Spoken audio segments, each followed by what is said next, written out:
for Intuitive and Outsider Art. I hope at this point you've already seen the show Beyond Influence from Little City. If you have not yet seen the show, there will be time, a little bit of time after the panel discussion. And we're going to hear about the show and hear a little bit about Little City. I'm going to put in a quick plug for Intuit. Jerry Steffel is sitting in the front row here. He's the director of our education program. And Joel Javier is the staff representative for the education program. This panel is through that program, as well as the Teacher Fellowship Show, which is the show in the back gallery, which you'll want to see after this. And then there's going to be some related events. There's going to be an art sale, a Little City art sale sometime coming up. Details to be announced. It's coming up. I don't think the details are exactly determined yet. But they'll be on the website. Should be, yes. World's easiest website, art.org. And there's also a zine workshop coming up through July 13th. July 13th. So those detail on all those and other wonderful events are there on the website. So we'll do some introductions and we'll get rolling here. My name is Randy Vick, and I'm going to moderate the panel and also give a little bit of an introduction to the topic for tonight. And then, but let me introduce my colleagues. So right here is Frank Tumino, and Frank is a Chicago artist, arts administrator, curator. He has created extensive bodies of work in gouache, mixed media, and in colored pencil. All executed in a personal and highly idiosyncratic style, which puts a premium on the narrative and symbolic aspects of the image created. For the last several years, Frank has been employed as the administrator and curator of Little City's Center for the Little City Center for the Arts, an internationally known studio of developmentally disabled artists. He's been given a chance to exercise his expertise in the field of art group and to further the careers of a group of particularly talented and deserving autodidactic artists. Next to Frank is John Ploof, and John is an artist, educator, activist who works collectively with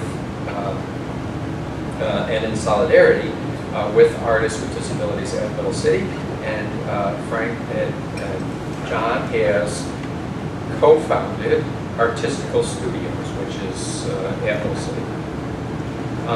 He's had 20 years as a member of HaHa, an artist collective whose work explores and rearticulates social positions relative to particular sites. John is a professor and chair of the Department of Art Education and my colleague at the School of the Art Institute of Chicago.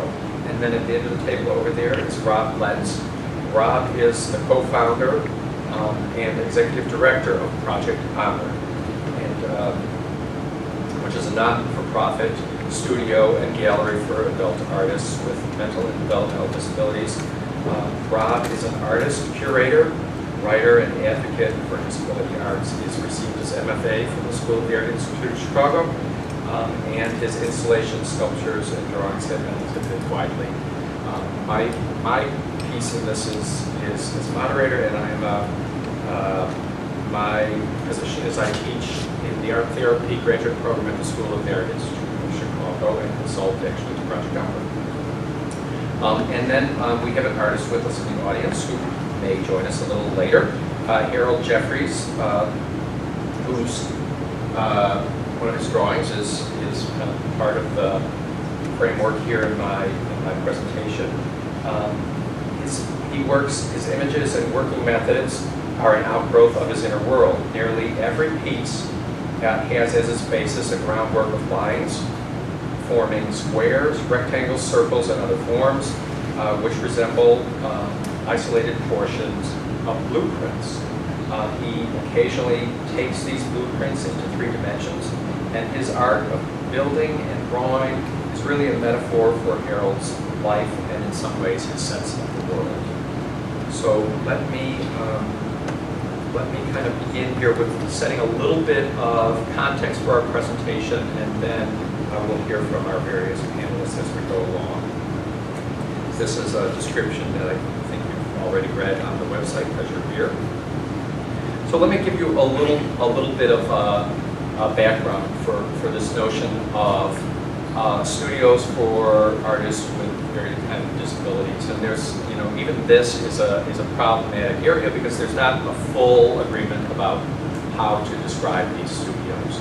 And so disability studios or ability studios or special studios, a lot of different ways people describe them. But that general history, I think you can track to the beginning when you look at collections, psychiatric collections like the Prinzhorn collection in Heidelberg, Germany, as a kind of the beginning of an interest in work by people who had some kind of special life circumstances.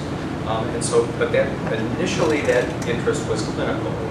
Was this diagnostic? Was this therapeutic? Was this some way of understanding the inner workings of the artists who produced the work? Then Dubuffet, in part, inspired by Prinzhorn's work in the collection, he really began to bring this kind of work to the notice of the art world. He began collecting from psychiatric collections and from psychiatric hospitals and other programs, and he introduced this notion of art brut, the idea of art that is uncontaminated, unfiltered through a society. So both the art world and the clinical world set a kind of a background for it. Some of the early studios that began to emerge in the 70s and 80s were really dealing with a kind of a situation of post-institutional life. At one time, in earlier times, people with disabilities were sent away from the family, sent and lived in institutions their entire life. In the 60s and 70s, that really began to change. People said, no, why are not our children living with us in our community? And so this idea of leaving institutions and joining the larger community really became part of society. And so it can be seen as a civil rights issue, but also it really kind of created the opportunity for people who are now living out in the community to find direction for their talent, and for talented artists, the involvement in these studios has been part of that tradition. So this idea of, how do you, terms like normalization, finding typical ways of living a life, of being included into society, and a notion of social role valorization, really celebrating people's role within their society. All of these kinds of sentiments are really acted out in these studios as a place where the emphasis is not on a lack of ability, but on particular talent. And then some of the earliest programs in this country, Creative Growth in Oakland, California, which celebrates its 40th year. This year was one of the earliest programs in this country.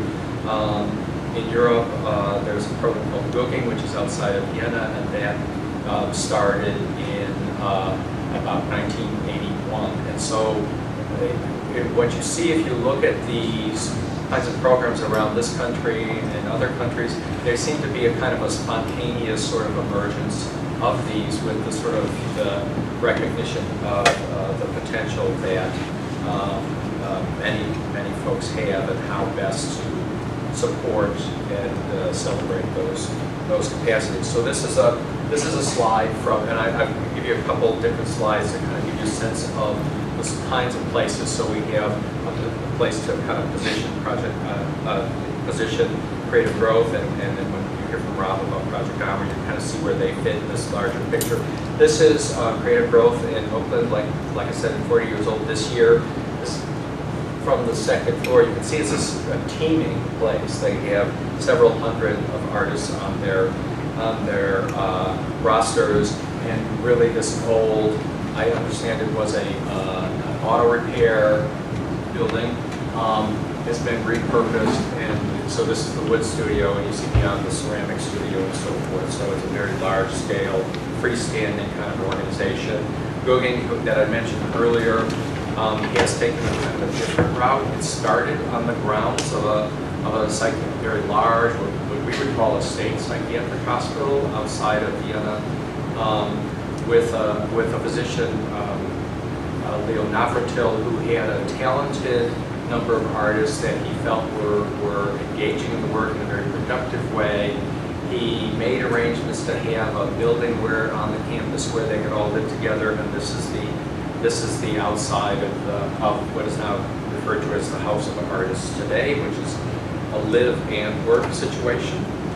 In some ways, Little City has both living and working situations going there. Here are some ideas that I've sort of floated in the proposal for this, and you may be hearing more about these from our panelists. Let me make a couple comments, throw out some questions on these to get you all thinking, because we're going to have some time for discussion, and also welcome the additions from our panel. So this idea of influence, and this theme of beyond influence is the title for the show that Frank has selected. This idea of, from Dubuffet, quite frankly, I believe, this idea that work has to be very pure, work is uninfluenced, and the idea of like, well, what does influence mean? And is this notion of someone being totally disconnected from their world realistic, or is that some sort of romantic notion that Dubuffet suggested? And it kind of became kind of a source of what one author refers to as the anxiety of influence, the fear that somehow work will be contaminated and its purity will be dissolved or ruined. I would also say, though, that clinically, how I would conceive this is, because of the nature of certain kinds of disabilities, people have a hard time with certain aspects of their life, in learning and socialization and other kinds of things, and in some ways are not influenced in the same way as people who have more standard kind of cognitive kind of functioning. So this notion of uninfluenceability, I think, is another part of that history of influence, and an aspect that I'm curious to hear about more. Then the idea of ethics, when you begin to say, okay, we're going to take together a group of people and begin to support, direct, assist in their program, what are the ethics? Because now you're taking on a certain kind of responsibility for a population that may be vulnerable. So things like questions of facilitation, basically, how are artists directed in their work?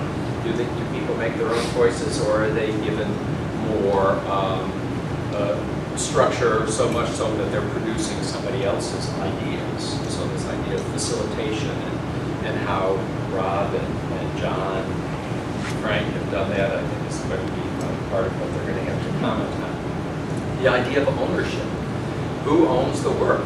I would always argue that the artist owns their work, but many times studios operate as a kind of a collective. And so, depending upon how things are funded, the profits from the sale of work are shared in various ways, and that has legitimacy too. So those are ethical questions that need to be negotiated within such programs. The idea of the presentation of the work, when the work enters the public sphere, how does it do that? What work gets framed and shown? What work is never seen? How are programs described when they when the public sees and hears about them? How are artists' bios presented? All of those kinds of pieces about presentation have their ethical dimensions. And then this idea of mediation, like how is the interface between the artist and the art world or the art market, how is that negotiated?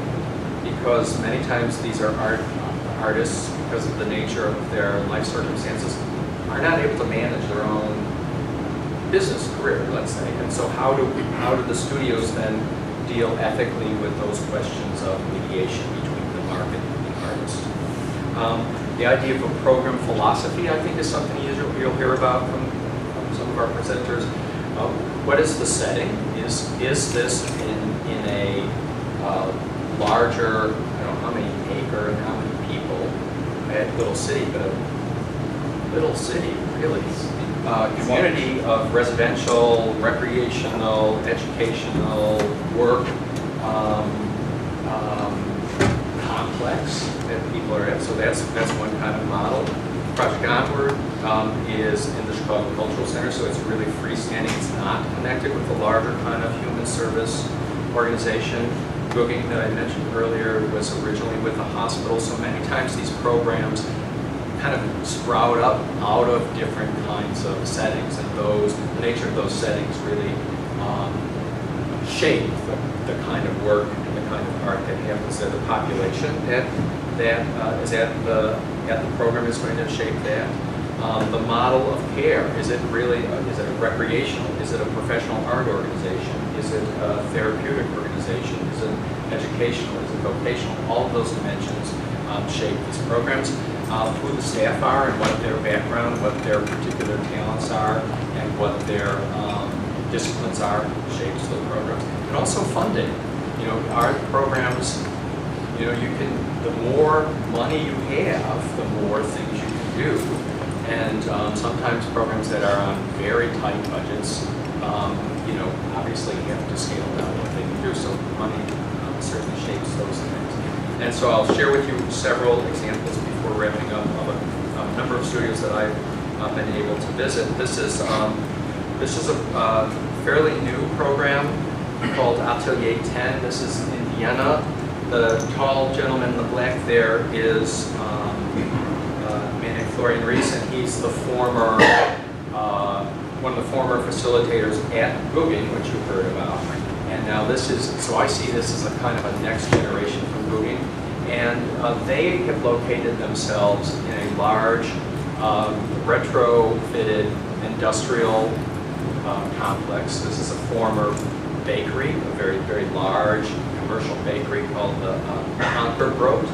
And it's been refitted, and Atelier 10 is one program, but there are other artist studios, design studios, and other kinds of professional groups all together in that one building. So it's really part of a larger kind of arts center. So that's a different kind of a model.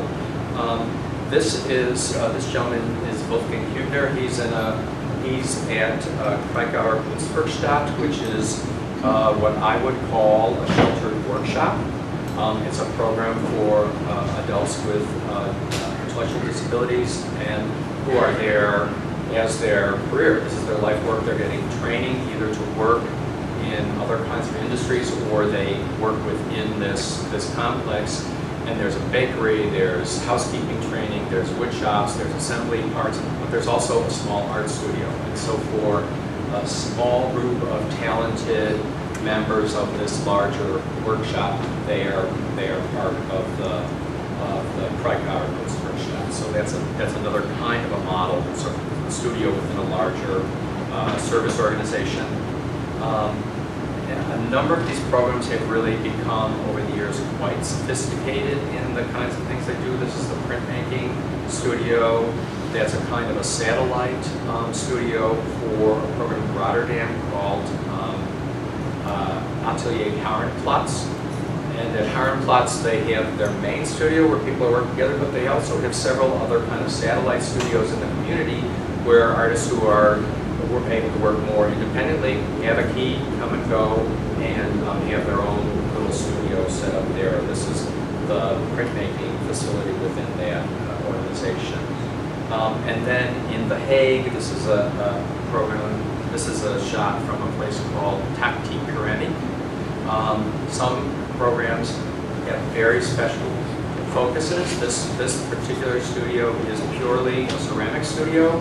And it also really has a very high level of expectation that their artists have an artistic discipline. So this is a shot of one of the artist's sketchbooks where she had been working on design ideas and things for ceramic work. So this idea of, sometimes very highly focused material-wise, but also a high level of professionalism among the artists.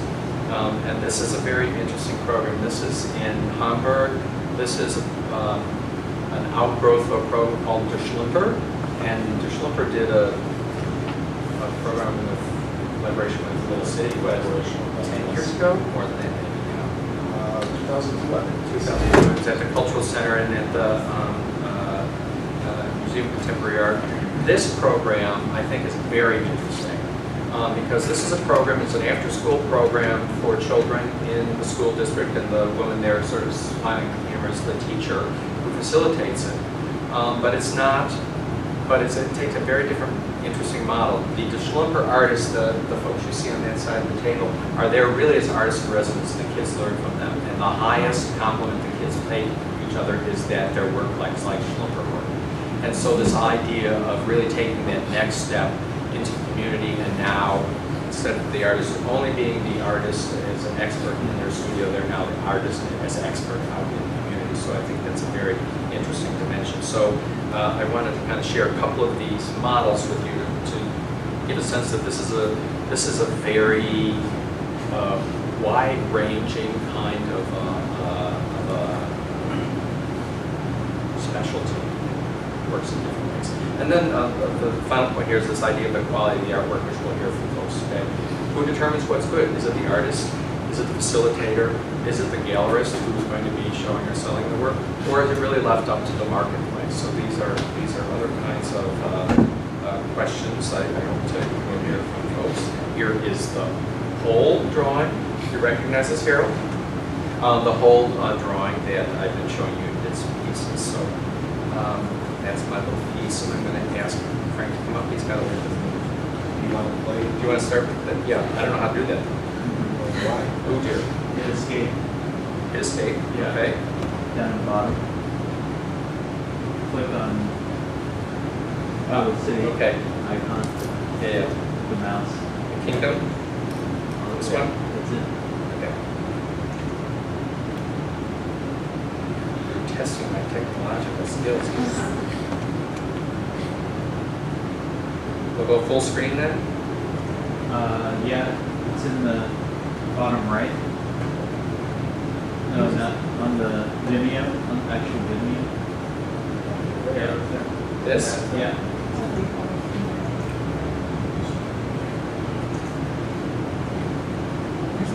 Anyway, so while I try to get this. So we'll put on the left.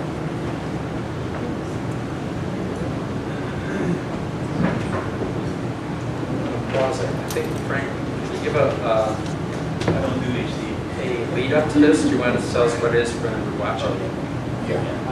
This? We have been creating a documentary called Share My Kingdom, a phrase that Harold has coined.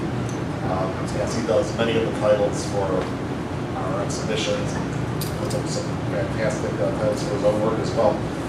And it's basically a documentary that is looking into the art and lives of three of the artists in the city, Harold being one of them, White Lizard, and Tyler. All three of them have really different focuses.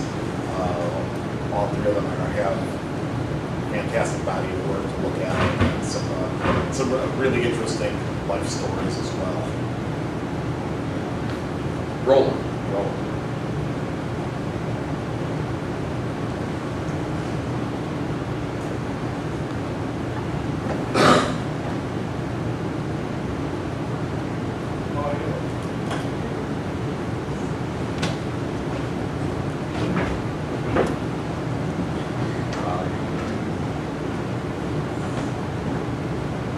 Quiet music is what you're missing.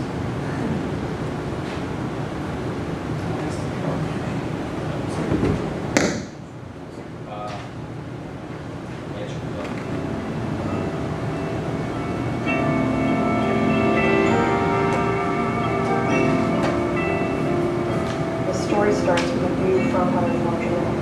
He was just making some of those type drawings and said it was supposed to be a view of Earth from Hines laundromat. Then it goes into the laundromat and talks about the proprietor of the laundromat was a giant robot. The customers are very happy. You can paint in the laundromat. It is a painted laundromat. And then at some point, these 5 characters are introduced. The point of the villains, basically, is to erase the color in the laundromat. For example, Bloodsucker is a character who has this kind of Viking helmet, and he has eye holes where he can spray solvents on his eyes to dissolve the paint.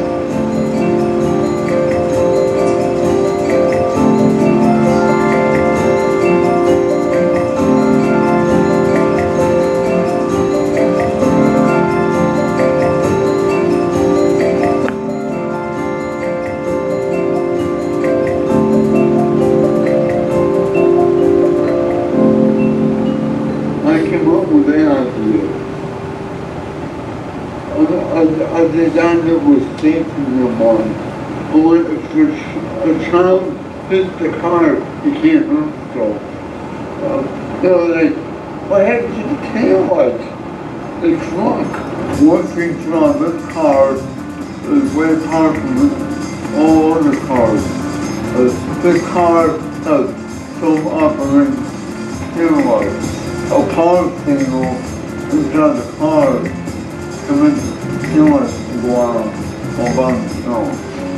When Lucky was 2 or 3 years old, they recognized and realized that there was something odd about him that wasn't quite right. They did everything they could for him. His father was able to teach him to read and write. His mother, she loved music. I think that he ties in the death of his family with the death of composers and also his need to express and deal with death in his paintings.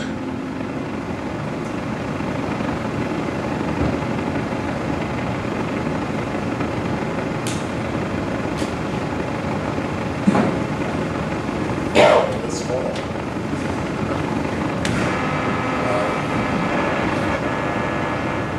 The premiere, by the way, is going to be at the Gene Siskel Center on October the 9th. And there will be multiple opportunities to see it. There will be good screenings everywhere, hopefully one right here.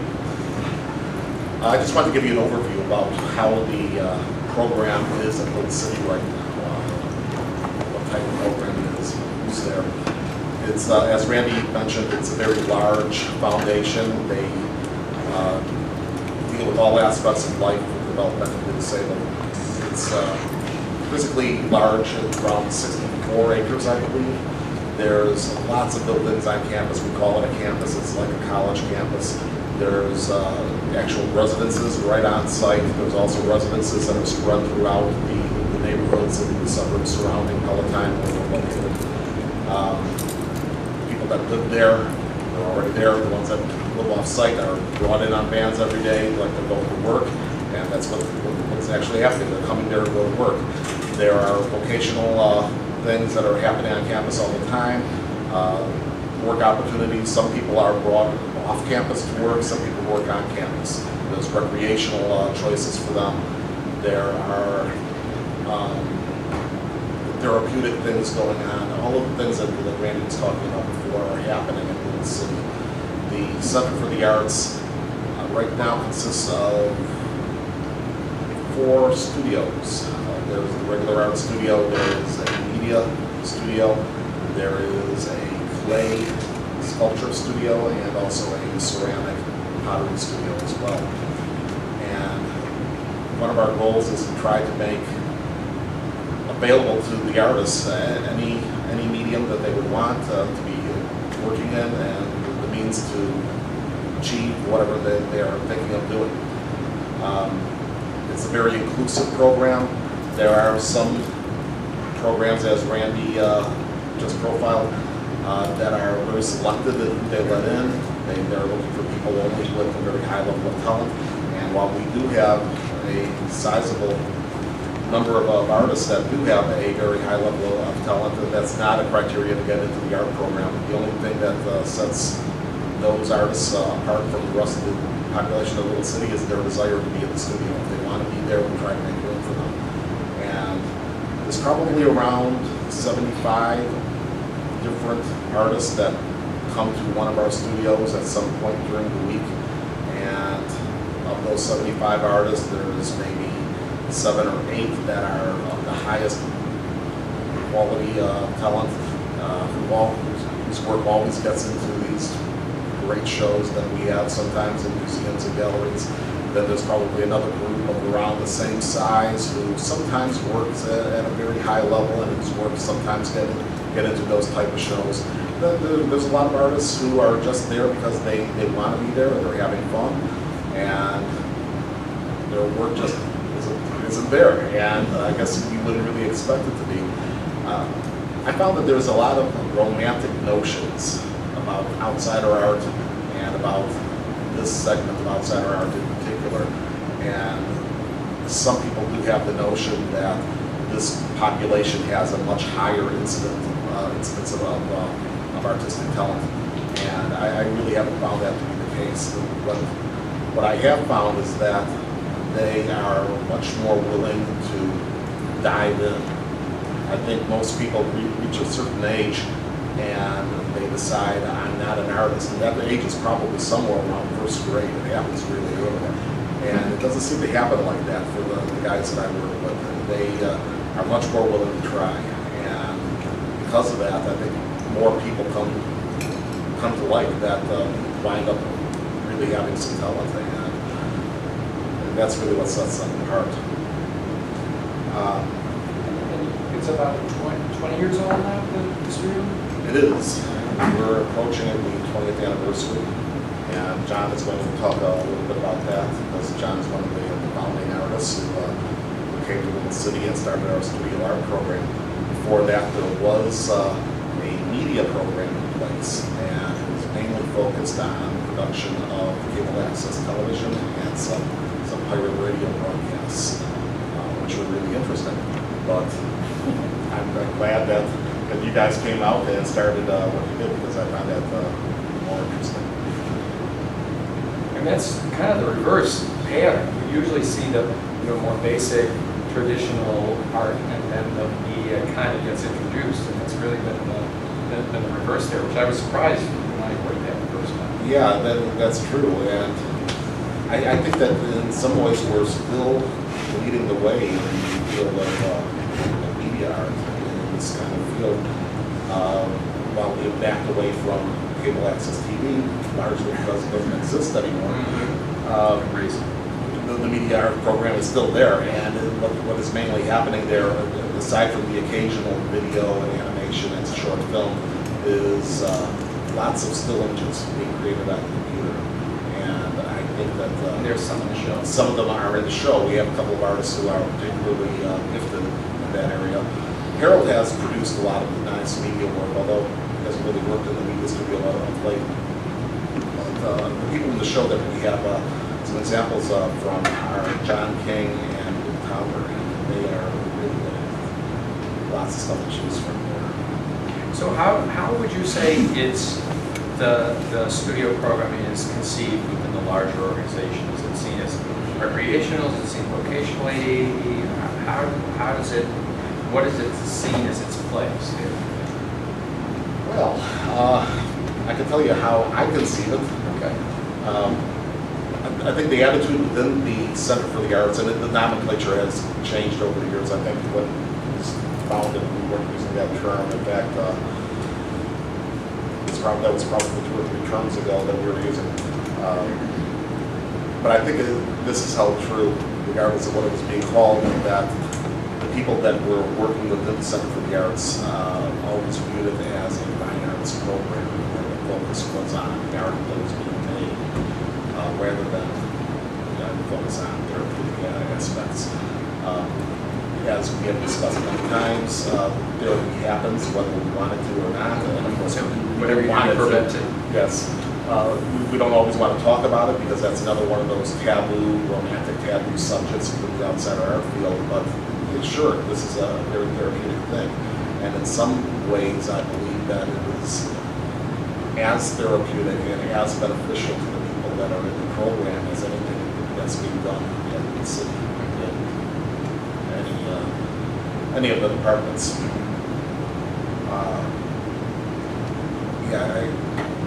I think that they're really getting some benefit from being there beyond what anybody else is providing them with. That, having said that, I'm not really sure how it's being viewed, that program is being viewed by Lentz as a whole. Probably it's viewed in a more recreational light than I would tend to place on it. Perhaps they tend to view it as therapeutic as well. I don't think they really understand the art aspect of it. So what else is and what would you say if you had a guess? Because there's a lot of residents. There are. I'm not really sure what the actual total is, but I think there's a couple hundred people that live in the city. And what percentage would you say are involved in the various art programs?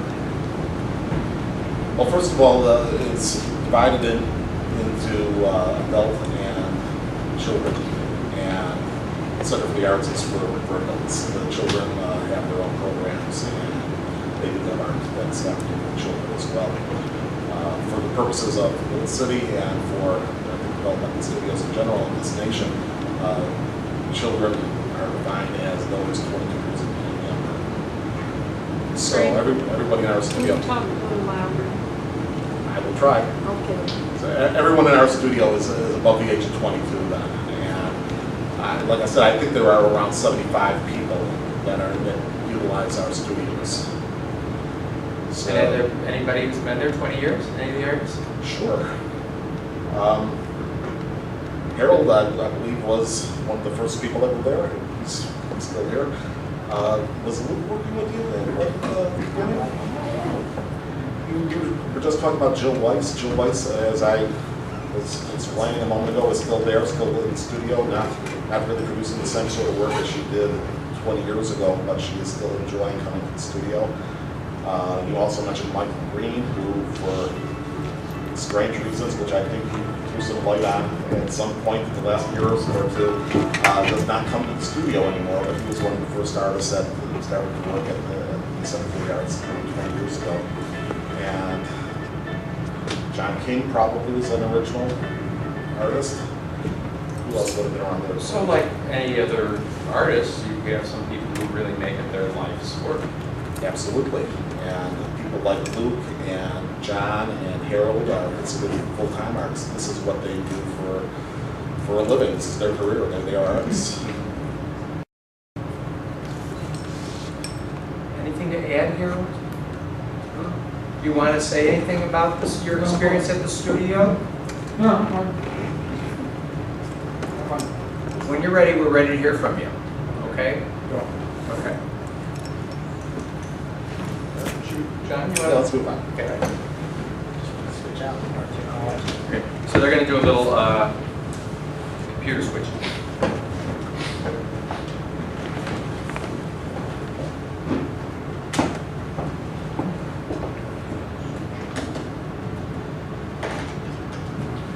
So it's a little bit hard to even imagine that 20 years has passed since I first started working with the artists at Little City. And there are a couple people here. Pete Newmanow's here, who worked as a studio manager for quite a long time. And then, of course, Harold Jeffries, who's been a good friend and colleague for the entire time. But when I was getting ready to come here tonight, I was just thinking back about some of the history and some of the culture of that studio and what's transpired. And so I thought that maybe I would sample from that at several different points and include you in that conversation.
Okay, well, because I knew that Harold Jeffries was going to be here tonight, I went back into the archive and I found a quote from Harold that we had discussed during a moment of Little City's history for an exhibition called The Home Show.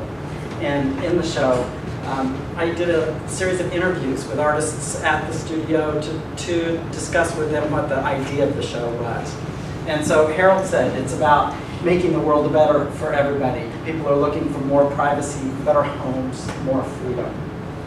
And so in my role as a facilitator at Little City, I always tried to follow the lead of the artists that I've worked with. And all of the artists that I've worked with have had a pretty good idea of where they want us to go.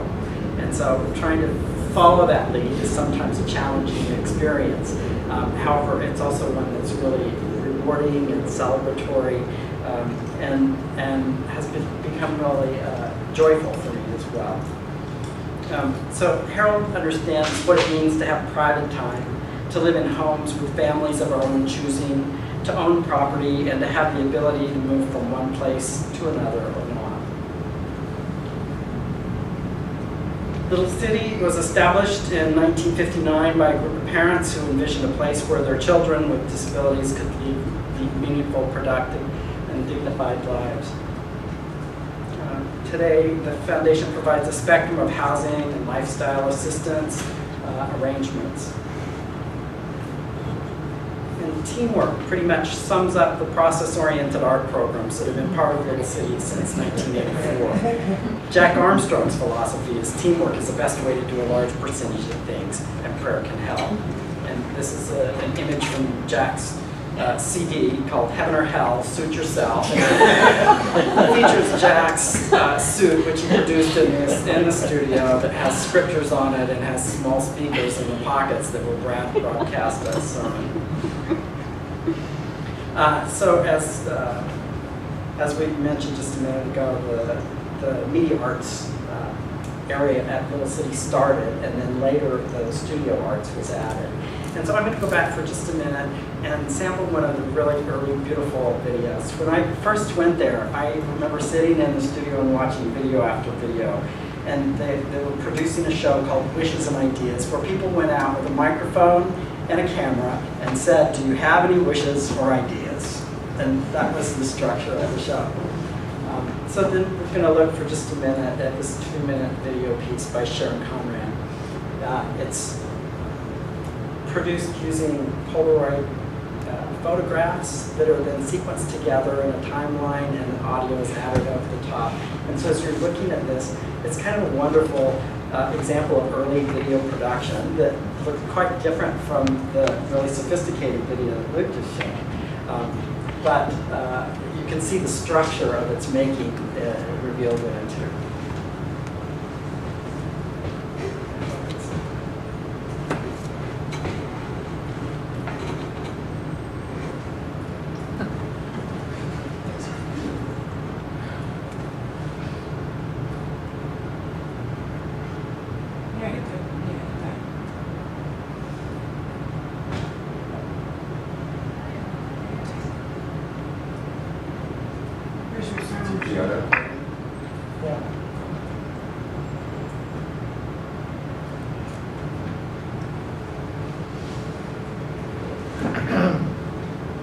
John Conrad.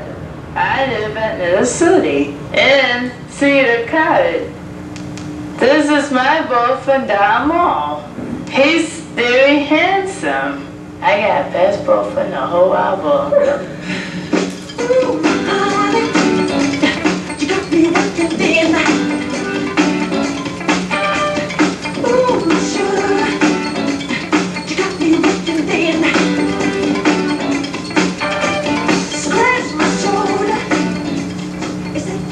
This is a door to CCI workshop. I go there every day to do contract work, stuff envelope.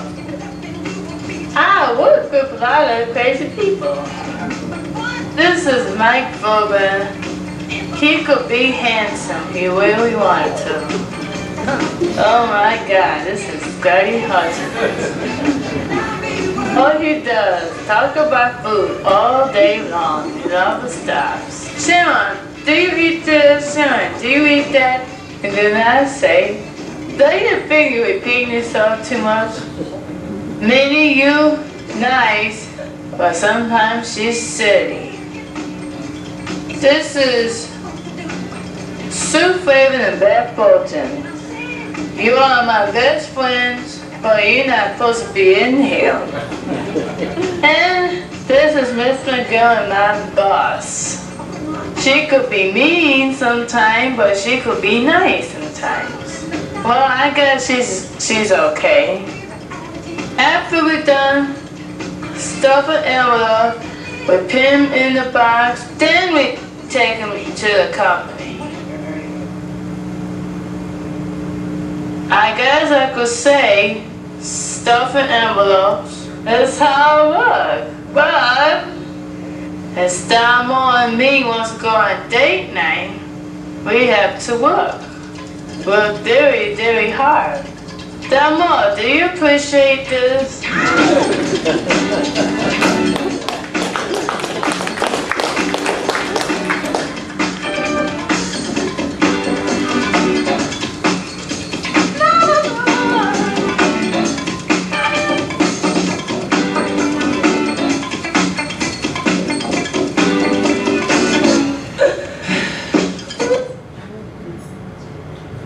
So Sharon Cummins in the sheltered workshop at Little City.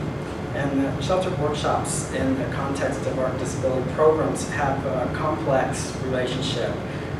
While for some people stuffing envelopes may be a satisfying job, for other people it's certainly not. And oftentimes, as in the workshop that Randy showed, the arts can provide a more viable both avocation and vocation for people. So this next clip is from a critical case study that was conducted by a graduate student at the School of the Art Institute, Marcel Baines, who was both in art therapy and in art education, and worked at Little City and at Austin Special. And in it, he looks at the relationship between the sheltered workshop and the art studio.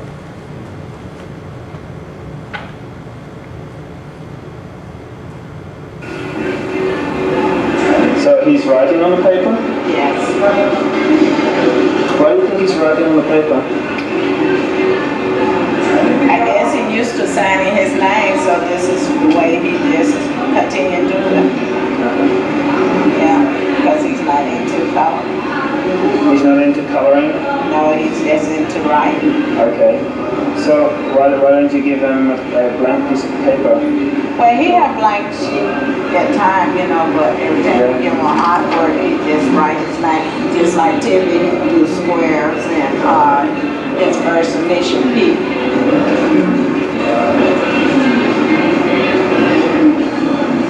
You want to do the back side?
So sometimes people just need the tools to do the work, right?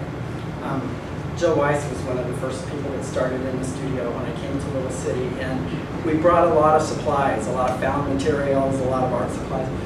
Michael Piazza, one of the other artists, had brought a big 2-person saw that was about 8 feet long. And Jill Weiss, who you can maybe tell is not very tall, was always dragging, she'd be dragging that saw across the studio. She was always really interested in tools and working with those things. And so one day, she was adamant about learning how to use the hammer and nails, and we had to come up with this strategy to figure out how we would all survive that task. But as you can see, she really did well. And she went on to create some incredible sculptures. Eventually, the studio's open for 5 days a week with different visiting artists on each day, and a core group of about 15 to 20 Little City artists making their own work. Each of the artists has a lot to say, and art making provides a good way to say it. So I worked as a visiting artist for 8 years as a facilitator, and then continued as a project manager and as an advisory member since then. And unlike my work at the Art Institute where my students graduate, often people whom I began the program with at the city are still there, and they've developed amazing portfolios and professions as artists, as professional artists during that time. But some of our early exhibitions, at the end of that first year of our residency, we started with 3 people in this, 3 visiting artists, Michael Piazza, Lori Palmer, and I. And we had really a luxurious studio situation where we were able to work one-on-one with artists from Little City. And we continued that through the process of working during a year, figuring out what the studio might look like, figuring out what people might do. And we ended with an exhibition at the Renaissance Society at the University of Chicago. And during the time, especially the early years in the studio, we attempted to move the work from the studio out into contemporary art venues that didn't normally show the work of artists with disabilities. And what we found was there was a really welcome reception at the Renaissance Society, at the Chicago Cultural Center, and through the online presence of our first website. This is the exhibition at the Renaissance Society where Michael Green did an extraordinary mural on a 40-foot wall right inside the gallery. And you worked direct there to the set in this context. And you know, I facilitated with Michael too, and it was a risk because this is a big wall. It was a signature wall of the gallery, but during the time I worked with him, he continued to use larger and larger paper, and we found photo backdrops, and he worked clear out to the edge of those, and I knew that this would be not a challenge, but it was a trip to get down to the University of Chicago. When we arrived, we had great big secure markers, and Michael got out of the van, went in, put the marker on the wall, and just made a squeal of glee and went all the way down those lines, and it was absolutely no problem. And then years later, I believe Randy Vick may have purchased some items. I have 3 of those. This is from the cultural exchange that we did with the artist studio in the De Schlumper studio in Germany. And so artists from Little City went to Germany, artists from Germany came to Little City. There was an exchange of half-finished work that was completed by artists in the other studios, and really some extraordinary joyful moments as part of that whole process.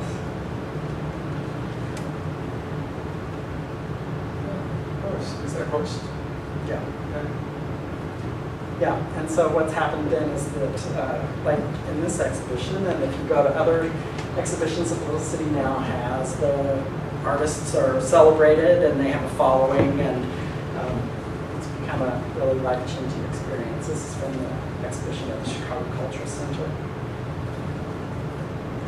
And this, the glass ceiling in the education space at the Museum of Contemporary Art, for a really successful marriage of the studio and exhibition venues where we were able to use the creation labs in the back of the building. And artists were back creating their works, and as soon as the works were created, they came to the front. We had preparators on ladders who would lift the tiles out of the ceiling and place the pieces into into the lights and then lift them back up into the ceiling.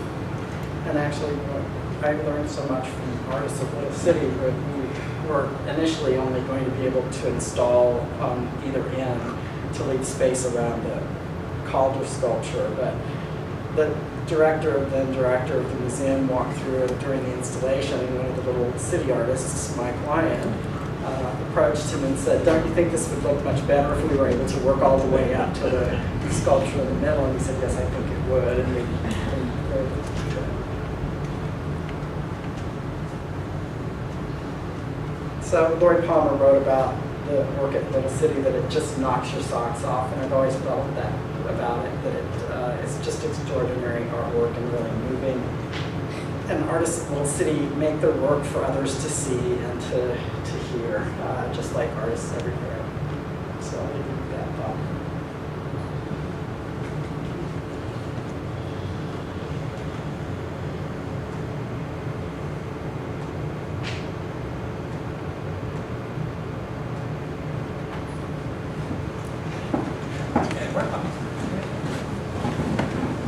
Pardon my hand.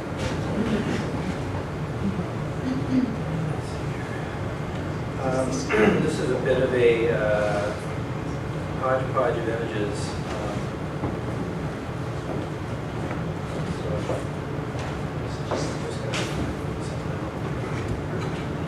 I wanted to just kind of go through some of the artists that are at Project Onward and kind of talk about what we do and how we do it. And this, again, this is sort of random, but this is an image from a show in London called Museum of Everything. It was organized by a collector named James Brett. And did you guys send work to? Yeah. So the basis of this international exhibition was presenting artwork by artists who are working in studios for people with disabilities around the world. And the organizers did a tremendous amount of research and legwork to assemble this massive body of work from all over the world. Prominently displayed is this arrangement of artworks by one of our artists, Ruby Bradford, who, when we first heard about this exhibition being in London, we knew she was perfect for the job because her two obsessions in her art making are Prince Charles and Superman. So we knew that the royal family needed to be represented. But this was a really important and in some ways controversial exhibition. But what was important about it is that it drew together certainly on this scale for the first time, all of these types of studios all over the world. And just about the time that this exhibition came about, I went to a conference in San Francisco that was organized by Creativity Explored, which is one of the Bay Area studios, a companion to Creative Growth, who also did a tremendous amount of research to bring people together. And it was the first time that I'm aware that there were over 30 programs represented. Directors and staff of these programs all came together to sort of talk about what they do, share their work, and many of us, because we sort of keep our heads down and are very busy doing our own thing, we're not always aware of what other programs are doing. So for the first time, we all started talking about what we do, and it was amazing how we're all operating from a lot of the same assumptions. We're working with similar models, even though we've all built them from scratch. And that's what kind of strikes me tonight when we're talking about the various ways that we talk about who the participants in our programs are. They're artists, they're not clients or patients. The way that we present the work to the public with this sort of emphasis on professionalism and talking about the work at a level that assumes value and that there's a market for this type of work. And so I wanted to kind of put these in there, but let me rewind a little bit. This is one of our artists. Wow, that's big. Adam Hines, who is one of our original artists at Project Onward, and we started in 2004. Next year will be our 10th year, which is amazing to me. When we started out very small as a little offshoot of Gallery 37, which many of you know is an arts program for high school students in Chicago public schools of all abilities. And part of what Gallery 37 did was to identify an inclusion population, students who had disabilities, and having them work alongside typically developing students.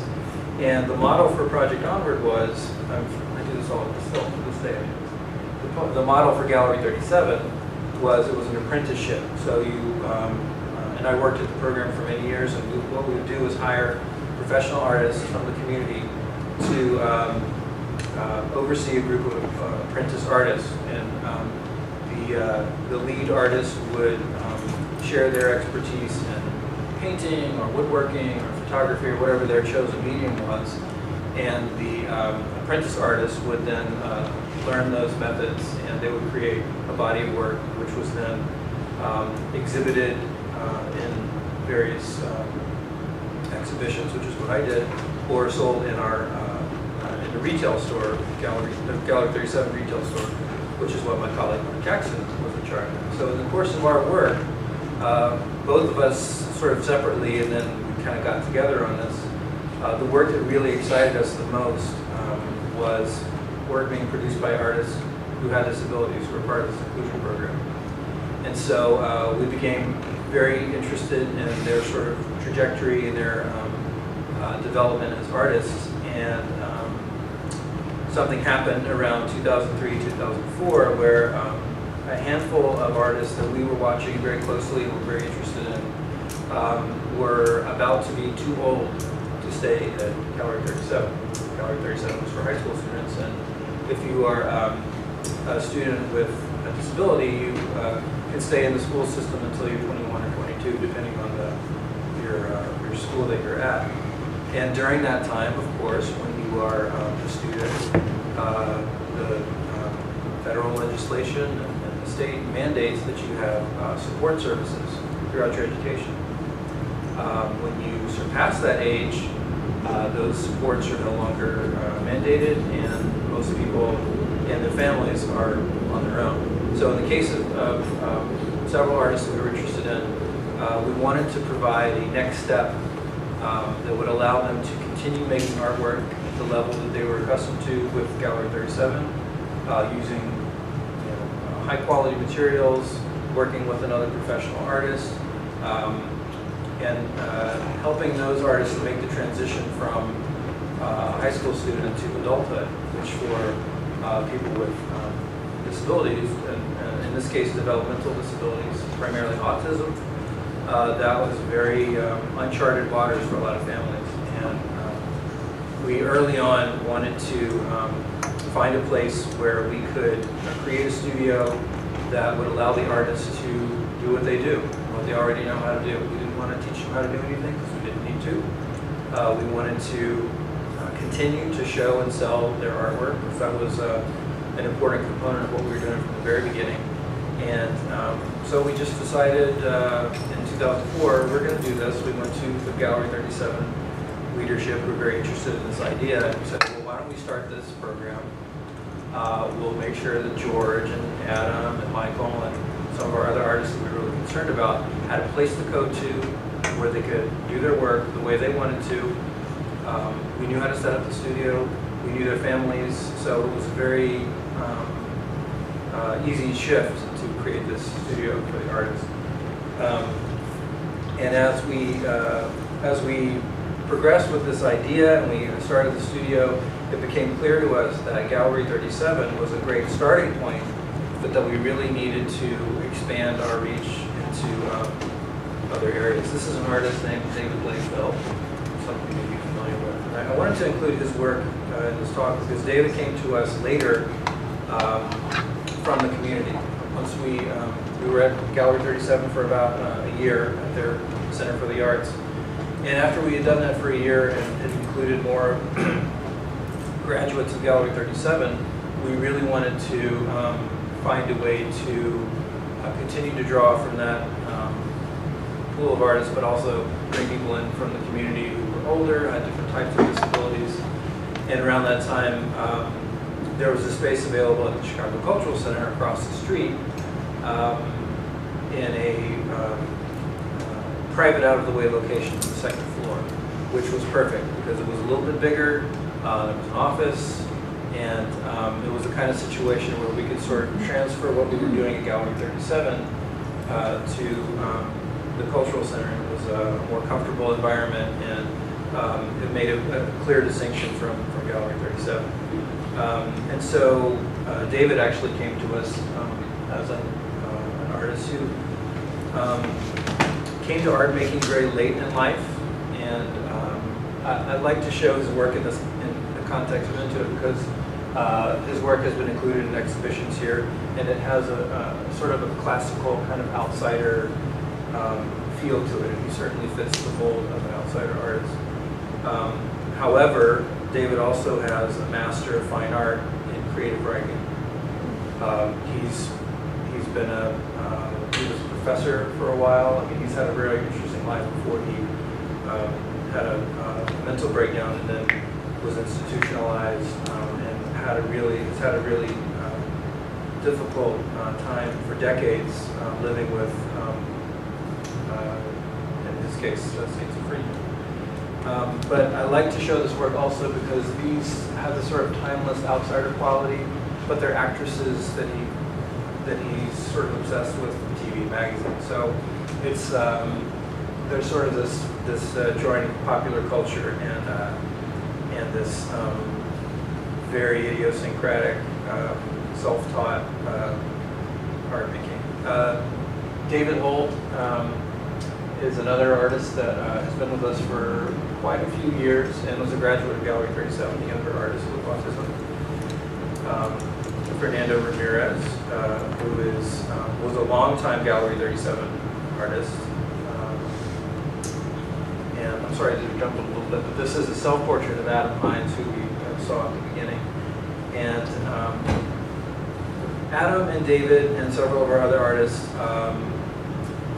because they are on the autism spectrum, I think they have a very interesting way of dealing with the world around them. And one of our goals with Project Onward is to present the artwork in such a way that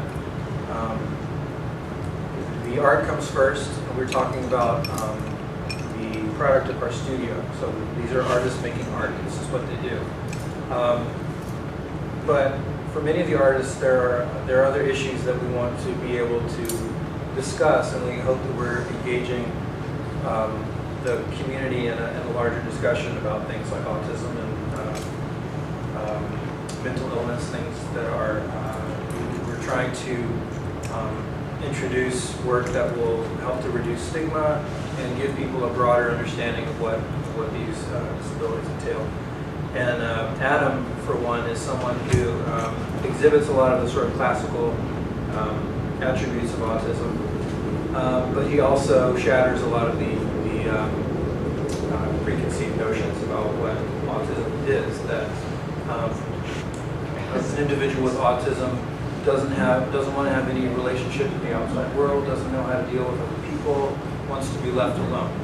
If you've ever met Adam, and some of you here have, you'll know that Adam is like the polar opposite of that. He's very friendly, he wants to know people, he wants to talk about his work, he loves to meet people, and once he's met you, you will very likely end up in one of his drawings.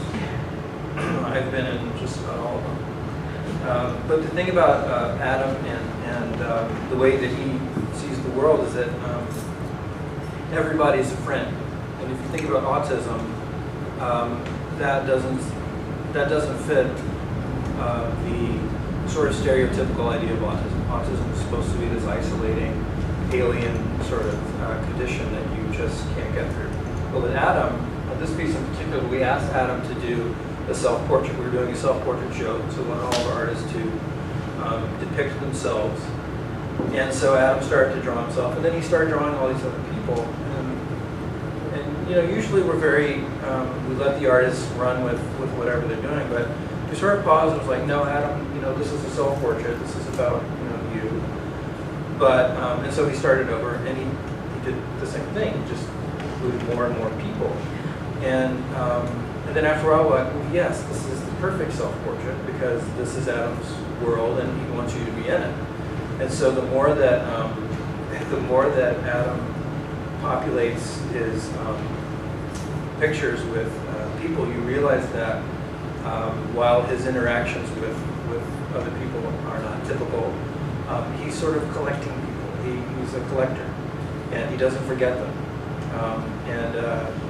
This also sort of gets back to the David Blaisdell thing. There's a lot of popular culture that comes into Adam's work, and when you talk about the question of influence, this is an area that I think is really interesting because most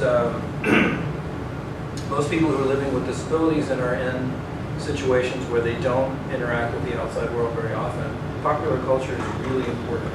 TV, movies, music, those are like that's the way you interact with the outside world. That's your interface. So, you know, the kind of sort of throwaway stuff that we often laugh at as culturally educated people are actually really important ways of kind of modeling relationships and doing things that someone like Adam will observe other people doing, and without being able to do it himself, will either reproduce it in a picture or will in some way imitate that kind of interaction with the world.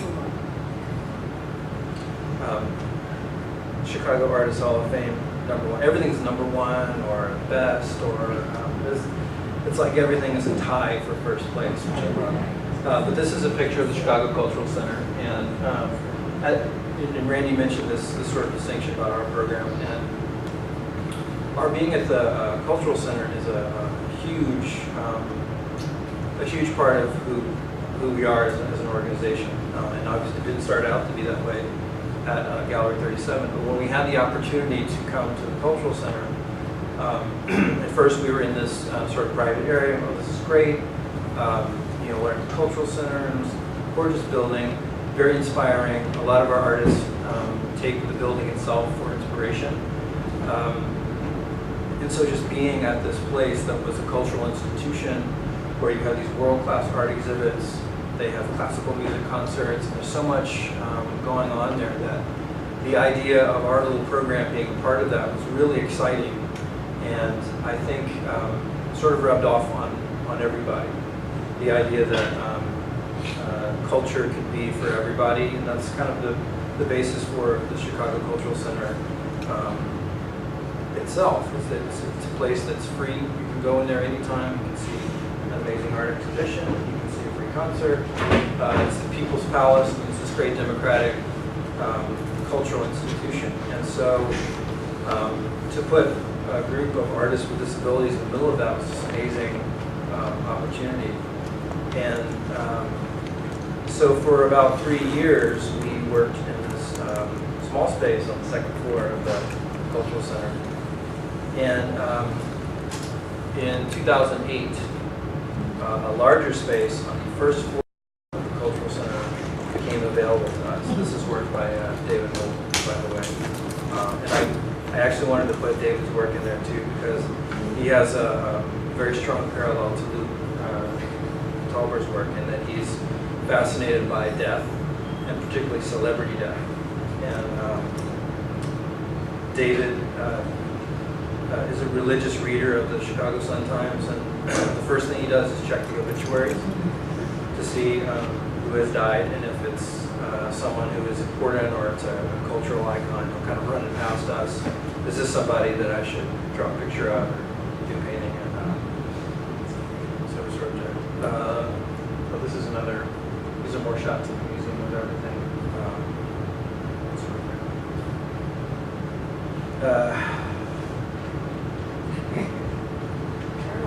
So this is, yeah, some of you may know. So shifting gears, once we moved downstairs to this very public space in the cultural center, that really changed everything for our program. And I was terrified. I wasn't sure that that was a good move, but Lois Weisberg, who's the commissioner of cultural affairs at the time, a big supporter of ours, said, "You guys got to do this. This is going to be great." And as is often the case with Lois, she was right. And so we have, yeah, because potentially, I mean, with online sales, someone could recognize the name. I think the programs are identified, or there's a program that there's a very large, sort of curious-looking catalog that I think does give background information on both the artists and the programs. Yeah, and they did do, I mean, to the museum's credit, they did do a lot of research, and there's a lot of content. They have the website is really actually amazing. They did a lot of content about each of the programs. Some really go into great depth with films and interviews and projects that have been like created specifically for the website. So there's a lot of sort of scholarship that's gone into it. But it's an interesting situation to be in, and there may be he may be doing one in Chicago at some point in the near future, which would be very interesting. Development is expressed interest in that. So service. Randy, you said that there was some conference of these workshops from all over the world this year. Yeah, in Heidelberg in May, at Princeton, which I think is very fitting in some way, there was a conference of an organization that's about 4 years old now. It's called the European Outsider Art Association. And it's a pretty loosely affiliated group of people from obviously mainly across Europe. It's a mix of people who run museums and galleries of this kind of work. So people from Princeton and other museums are represented there. Gallery owners are part of this group. But I think a very large portion, and probably the most, I've been to 2 of these, probably the most energized driving force are the people from the studios, the facilitators of the studios. And one of the goals of this conference was to really launch what I would call the best practices document, and it states some of these principles about how you deal ethically, how do you represent respectfully, those kinds of issues, because it is, to me, I think very much an ethical issue, because these guys and their counterparts in studios all over the place really have a responsibility to artists who they need to collaborate with in a way that's optimizing capacity and actually, I think, in some ways, camouflaging or minimizing or removing what in other contexts might be seen as lack of capacity. But then when you get to, so how do you deal with that individual artist before you responsibly in all the day-to-day decisions and helping them make their work truly their work, helping them find a meaningful engagement with this, and then also when it comes out into the public, how do you deal with the larger kinds of ethical questions about these things? So it's a tricky position to operate in. Well, I've always wondered, is that what you do at the Art Institute in your department? Are you training people to be facilitators? Well, they may disagree. Bringing up all these issues, and sending them out to this. I have been curious about what the art therapy program at the Art Institute is. Yeah, our students, we're trying to train them for all, with the basic set of skills so they can go on to work in various kinds of human service capacities. is not particularly within the traditional mode of art therapy. It's a program that I've been involved with for kind of from the beginning, and I see it very much. You mean Project Onward? Project. Oh, that's, Project. I see that different. Yeah, and Stable of artists. yeah, I sort of see it, but I view it as a therapeutic art program because I feel like it's a deliberate way to engage people with some sort of special needs in an organized way as with art and for some kind of positive change in life. So to me, it meets all the requirements, but it also takes some, in Project Onward in particular, takes some radical departures because an art therapist, when I tell them about the program and how it's set up, and when they hear a portfolio review to get into the program, their hair stands on end because it seems to run very counter to the notion of everybody and allowing for, and you would never turn away from someone from a standard art therapy group because they're not artistically talented. I make the argument that there's many kinds of health care organizations and very particular things that rule you in or out. What kind of insurance you have? Have you been sober for 30 days? Are you this age? Are you in the zip code? This is one of the things that rules people in or out of that particular program because of the nature of its services. So Yeah, I don't think people, at least I didn't at first, understand that to be in that program, you do have to show a portfolio. You have to be a serious artist. but I think you hear that. No, not Little City, which is different than Little City. But it's there in Little City too. It's less overt in Little City. I think when I visited so many of these programs, I keep hearing two themes that come up again and again when I say, how does this program work? They talk about talent and commitment, or talent and motivation. And there's talent. I mean, everyone's welcome there, but the people who are most deeply embedded in the program are the ones who are most talented and most motivated, I would think. It's like two different programs, yeah, for people that are working from a very talent base and those who are not. They're getting different things out of it. And we're getting different resources in each group as well. We didn't talk a whole lot about facilitators up until now. I think that's a really interesting subject though, and the facilitators have a very different relationship with those groups. People like Harold have a very clear picture of what he wants to do artistically. Interacting with facilitators much less in a very different way than people that are just there for fun and hopefully they'll be whether or not putting that high on the agenda. The facilitators tend to work with those people very intensely, making suggestions, and I don't know what happened, but they never make suggestions to people here. There's a different level of support and direction because people are starting out. Exactly.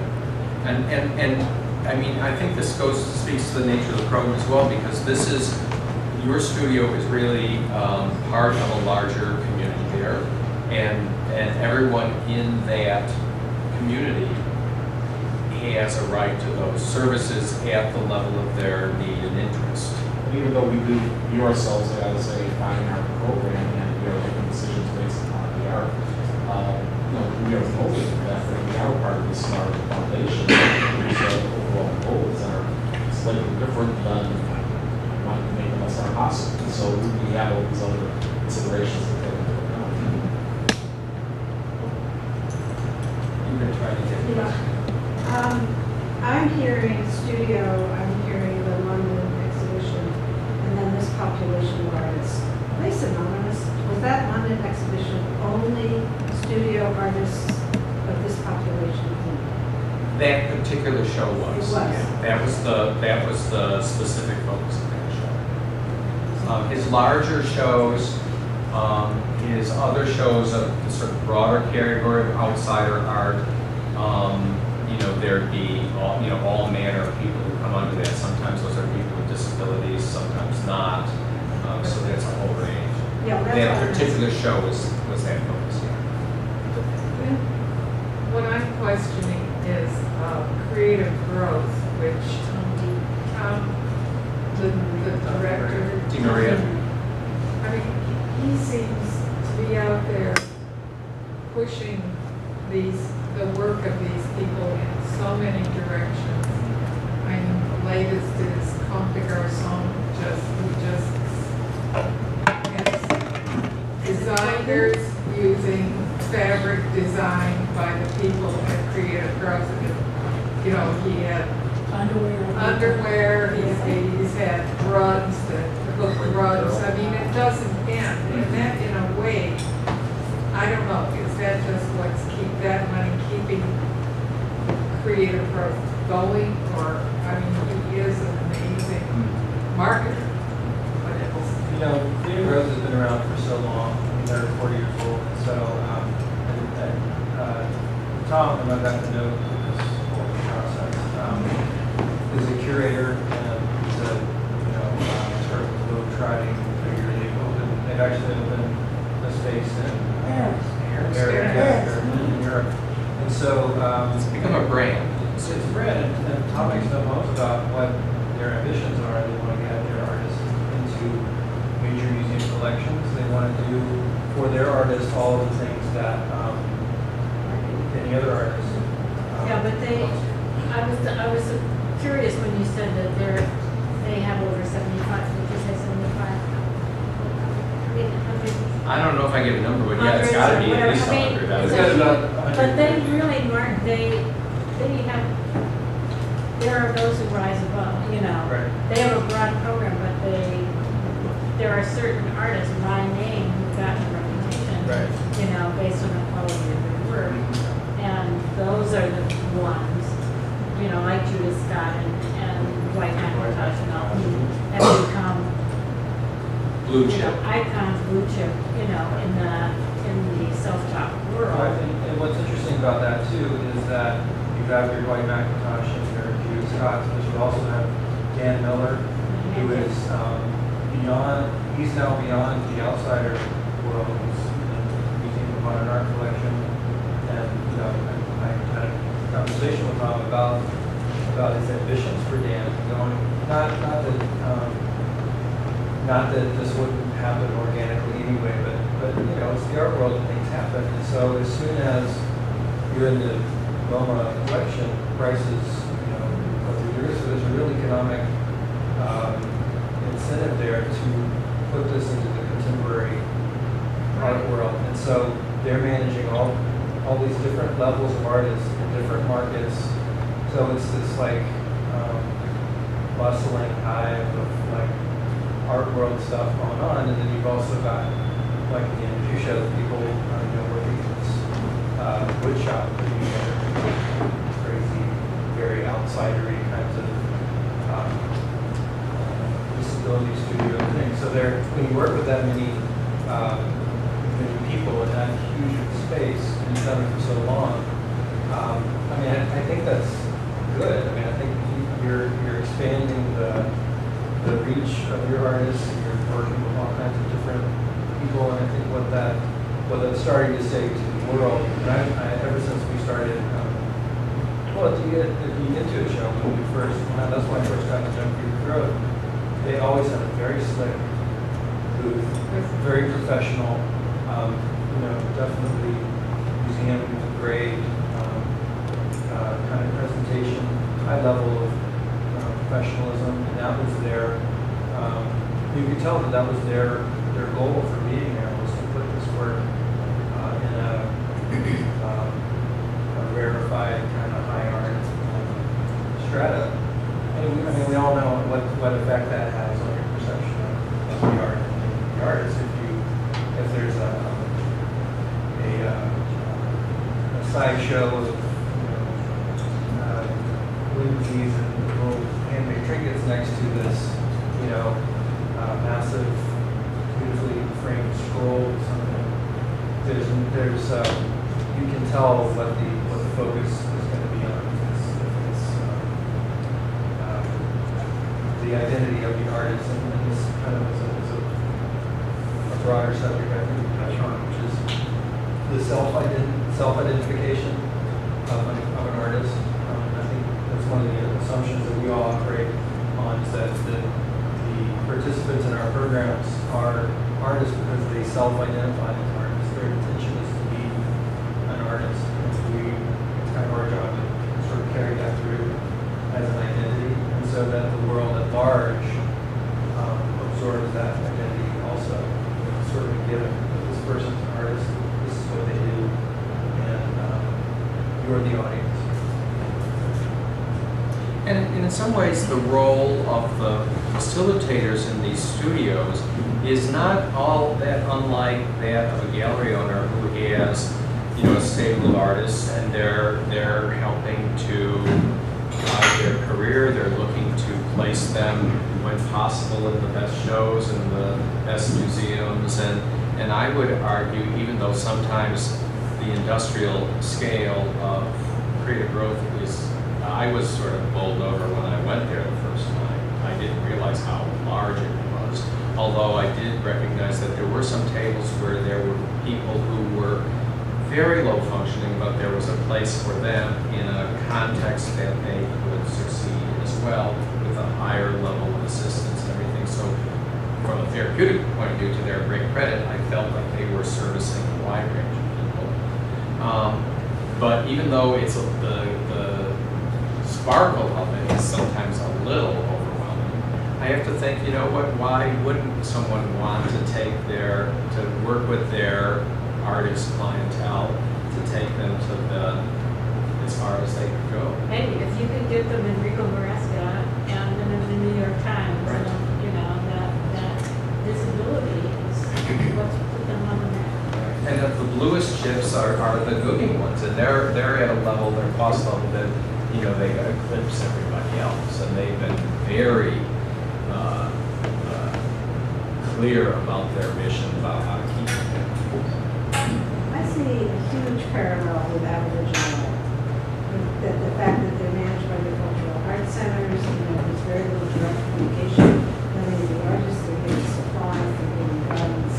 The galleries do represent them, but it's a very similar kind of setup. Yeah, I would say that there's No, probably. I understand that, but a lot of people would argue the Aboriginal people are very unlearned and very primitive, and so maybe not mentally disabled, but they're very primitive and naive. Marginalized. Well, naive to the ways of the larger Very market. marginalized. Yeah, and I think you put your finger upon something very important. There's any number of ways that this can go bad. These kinds of relationships can be exploitive, but I think the ones that are done well become really very successful because people have a good sense about that. The facilitators have a good sense about the dignity and the respect and so forth. And the people who come in to buy the work can smell exploitation. And I think that they recognize when the context is a respectful one, and I think that they respond to that in a very different way. I think longevity is a really important part of that too. Not just creative growth, but with Little City, even with Project Onward, which is still relatively young at 9 years old. Nevertheless, the relationships that we have with our artists go on for years, and in that time, you get to a place with your artists where you're able to do things that are constantly expanding possibilities. And it might just be putting it in different markets or coming up with licensing CB2 or whatever, but finding new ways to push what the artists are doing that you wouldn't be able to do if you were in a school where you only have 4 years to graduate, or a day program where you have sort of transient group of people. It's really important to have places like this where you have these long relationships with artists and families and the whole circle around them. And I think that's the key to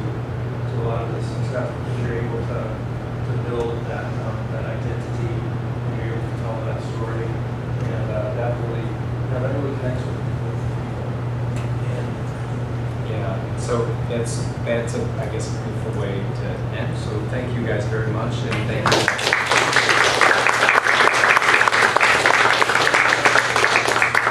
Again, if people haven't seen the show, by all means, and if people have some other questions want to chat, we're happy to do that too. And we were really hoping that Harold would kind of work up his nerve to join us a little more in the conversation. We're glad he was here. So thank